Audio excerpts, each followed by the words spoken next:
Hi, my name is Mark Hemsworth, and I've been interested in Formula One since I was 4 years old. But it wasn't until 1996 I got my big break to join a Formula One team.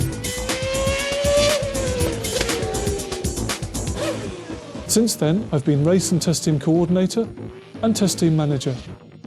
In my testing role, I've got to work with some great drivers: Damon Hill, Mika Salo, Jos Verstappen, and Pedro de la Rosa. I also work very closely with the race and test engineers and the data engineers who are working on the car setups. It's only through achieving a good car setup that we can improve on-track performance.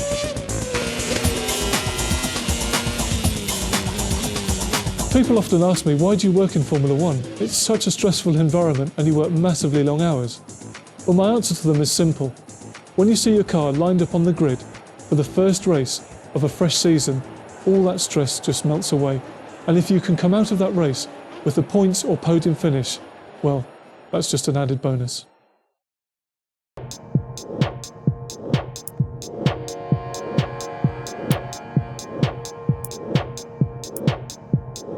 Car setup is the most important aspect within Formula One and will directly affect your on-track performance.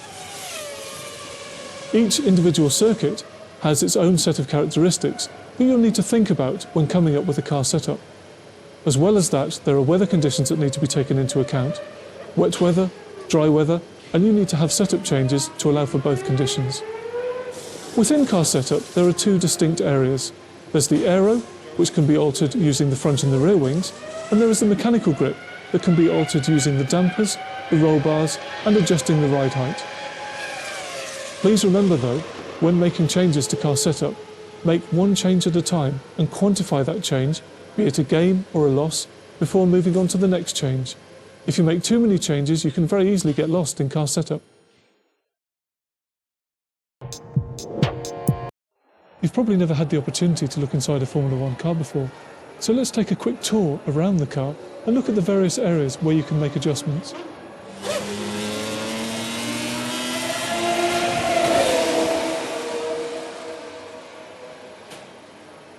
This is the front wing, and here is the adjustable flap.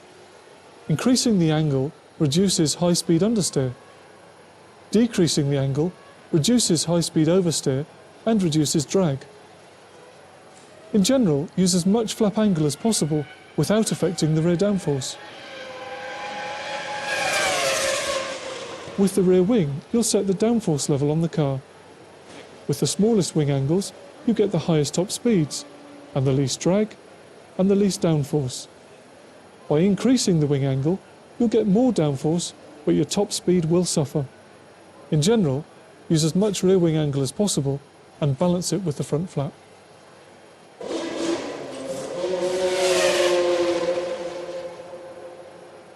Underneath this cover, we have the front suspension. Here are the springs, dampers, bump rubbers, and packers. And here are the potentiometers for the front suspension movement measurement. Underneath the small cover, we have the front anti-roll bar. Springs are the primary means of supporting the weight of the car. A heavier spring promotes understeer, but allows us to set a lower front ride height, which reduces understeer. A lighter front spring reduces understeer, but means that we have to have a higher ride height. In general, use the heaviest possible front spring to achieve a low ride height. Dampers absorb energy from riding over bumps in the road surface. By increasing the stiffness, you will get better turn-in, but you will get very poor response over the bumps and curbs. By softening the front damper, you will get better front-end grip. In general, use as soft as possible for best front-end grip. Roll bars control the weight transfer from side to side when the car is cornering. A heavier roll bar promotes understeer, but improves turn-in and makes the car what's called pointy. A lighter roll bar reduces understeer. In general, use as stiff an anti-roll bar as possible for good turn-in and balance out the understeer effect.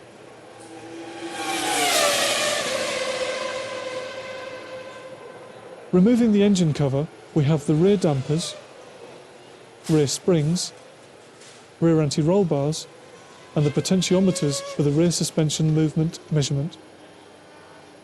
This is the rear damper. Increasing the stiffness, the traction will reduce, but gives you very good high-speed corner stability.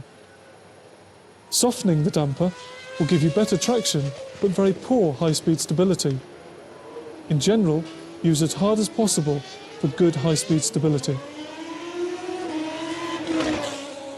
Here's the rear spring.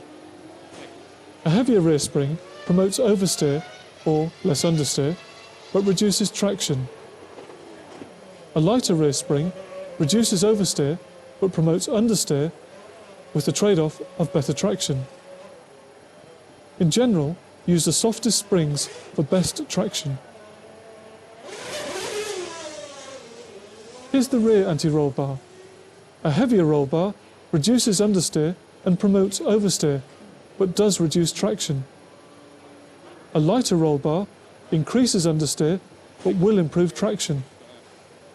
In general, use as soft a roll bar as possible to improve traction. Okay, now you've had a good look round a Formula One car. I hope this allows you to visualise the components that you'll be making changes to within the car setup menus. Qualifying determines your grid position for Sunday's race. It's absolutely vital you go into this session with the best setup possible. Use the practice sessions before qualifying to adjust your setup to achieve your maximum performance. In qualifying, run your car as light as possible. That means put in the least amount of fuel for the number of laps you intend to complete during an individual run. Also fit new tyres. These will give you the best grip and allow you to maximise your performance. The higher your grid position, the higher the likelihood of you scoring points within the race. How do you change a dry setup to a wet setup on the car? Obviously in the wet, there's less grip. To counter this, you need to increase the downforce on the front and rear wing elements.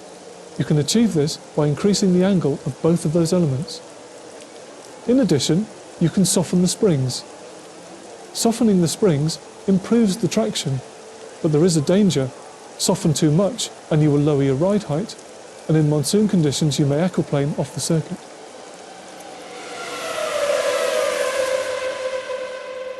There are 4 types of tyre available to you: dry tyre, intermediate, wet, and the monsoon tyre. On dry tarmac, use the dry tyre because it has the best grip and the biggest contact patch with the tarmac.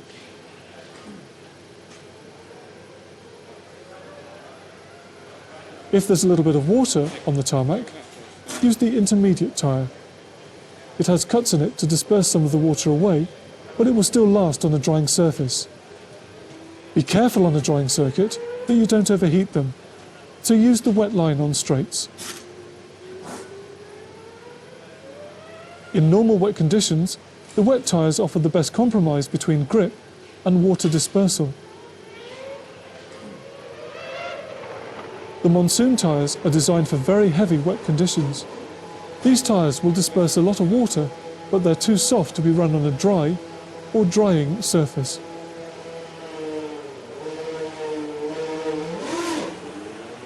Okay, it's Sunday afternoon. Your car's sat on the grid.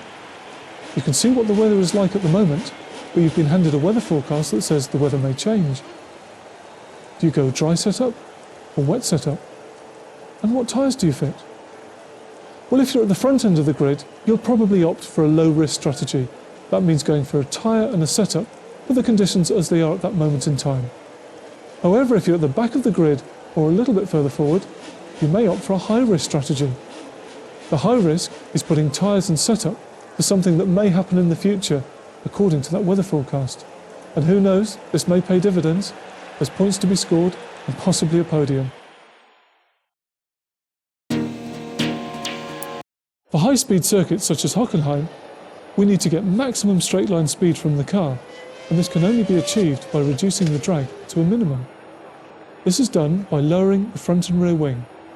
However, this may promote understeer, and to control that, you may want to lower the ride height of the car, but be careful, don't go too low as your plank may be illegal at the end of the race.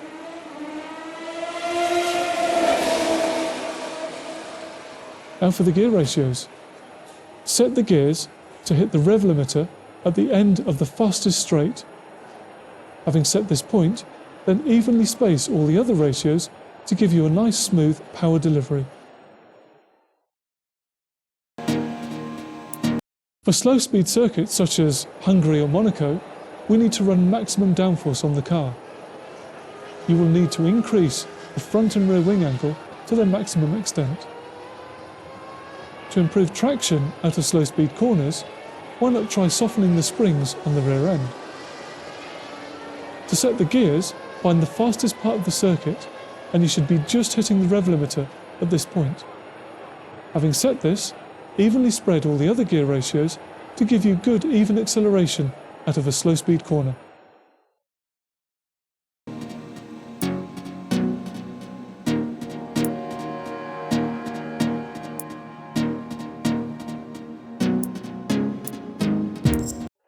Formula One is very much a team sport, and nowhere is this better demonstrated than during the pit stop. More than 20 members of a race team must complete the well-drilled routine to service the car in the shortest possible time. Speed and accuracy are essential, as overtaking on the track has become so difficult that a well-timed, efficient pit stop can often be the team's best opportunity to gain track position. In deciding your strategy, you are essentially trying to determine what will take the least amount of time overall during a race. Few stops with a slower, heavier car, or more stops with a lighter, faster car. So how do you decide on the perfect strategy? Do you one stop, two stop, or even three? Well, here are some simple guidelines to help you.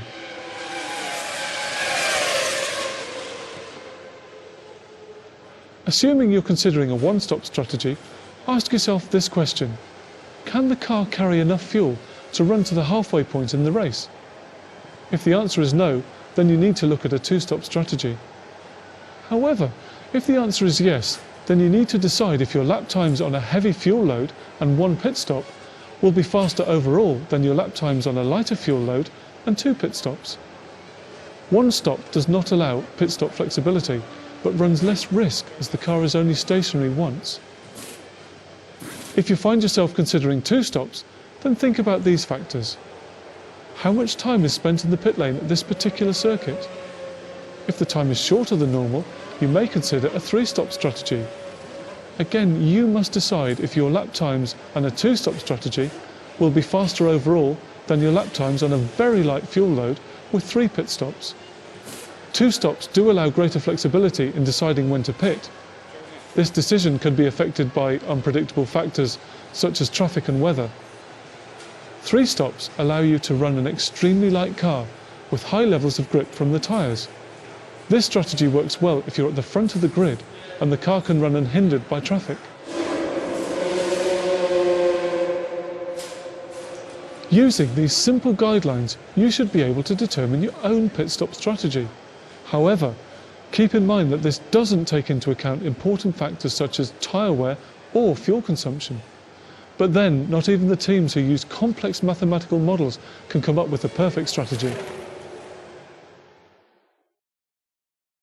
From the spectator's point of view, the pit stops can seem to be nothing more than an explosion of chaos. They are in fact a series of well-planned actions carried out by a highly rehearsed team.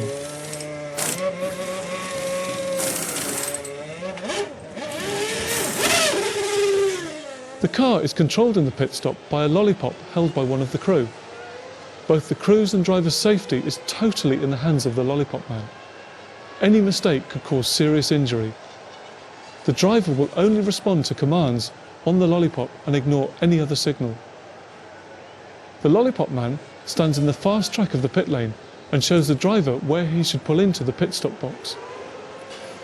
As soon as the car turns in, he jogs to the front of the pit box and places the end of the lollipop onto the car nose with the word brake facing the driver. This is an instruction to the driver to keep his foot on the brake and to prevent the wheels from turning during the wheel change. The front jackman's job is to raise the front of the car and support it while the wheels are changed. Meanwhile, the rear jackman has to follow the car into the box and locate the rear jack onto the lifting point at the back. He must only lift the car after the front of the car has been raised. If he lifts too early, the front jack will not lift the front of the car.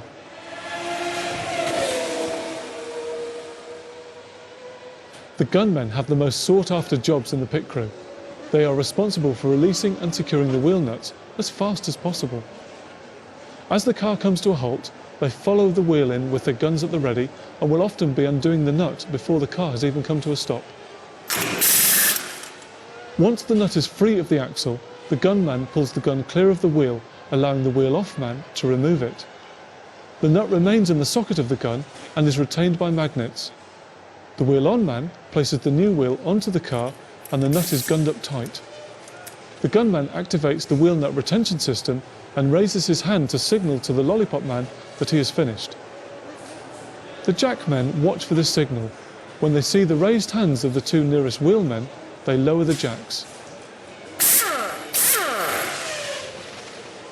The refuelling rig is one piece of equipment that is standard between all the teams. 4 crew are required to run it.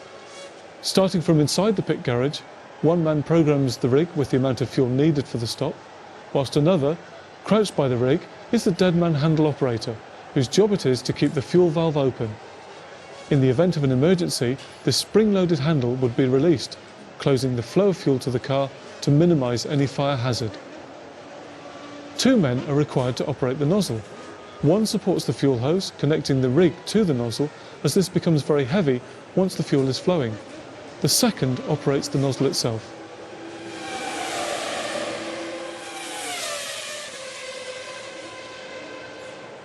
When the lollipop man sees the rear-end gunman's hands raised, he twists the lollipop round to show the message, first gear. The driver knows the end of the stop is imminent. He selects first gear and keeps the revs height to avoid a stall.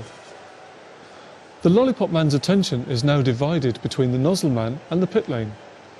He's in a mental loop, constantly revising whether it's safe for the crew and the driver for him to release the car. As soon as he sees the nozzle man is safe and the pit lane is clear of other cars, he'll raise the lollipop.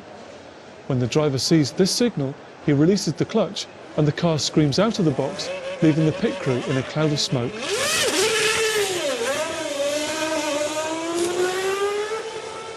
As you can see, there's a great deal that happens during even a routine pit stop, and its success depends on the combined efforts of over 20 crew working together to ensure it all goes without a hitch. The pressure on every individual is immense, and one mistake can ruin a driver's race.